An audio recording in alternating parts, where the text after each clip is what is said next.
All right, good morning, AP Computer Science students. Unfortunately, I am home with a sick kid today, so there will be no in-person class today. I'm assuming you'll be either going to the PAC or the cafeteria for class today. So everyone will be essentially a distance learner for today. You can see the directions right here. And then basically, if you look into the folder, we're finally going to learn static, non-static. I'm actually bummed to be gone because this is kind of one of my favorite lessons. So we finally learn what that word means, but you'll have to do the learning through these two videos.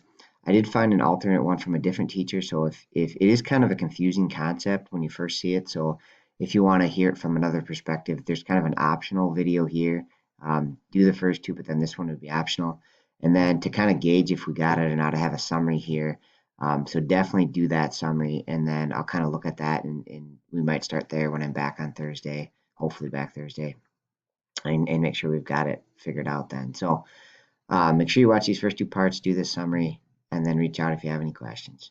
All right, hope it is a good day.